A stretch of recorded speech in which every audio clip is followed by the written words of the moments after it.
من وقتی بچه بودم میگم چرا سوار هواپیما که میشی اول میگن که ماسک خودتو بزن بعد ماسک بچه رو بزن. میریم یا راهنمایی میکنم میگن اگه افتاد پایین یعنی افتاد تو چاه هوایی، اگه این شد اگه اون شد، شما اول ماسک خودتو بزن بعد ماسک بچه رو بزن.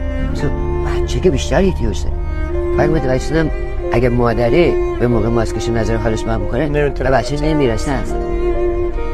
واسه همین سیستم دیگه، واسه همین اگه من به خودم اهمیت ندم و افکارم اهمیت ندم و اون چه که بهش باور دارم اهمیت ندم و نفر اول نباشم در زمان تصمیم گیری، در زمان حتی کارهای مشترک، در زمان تصمیم گیری برای آینده فرزندمون، دخترمون، اگر من برای خودم مهم نباشم و اهمیت به خودم ندم، چجوری میتونم تصمیم درست بگیرم، راه حل درست رو انتخاب بکنم یا با شریک زندگیم بتونم آزادانه و برابر باهاش رابطه برقرار کنم؟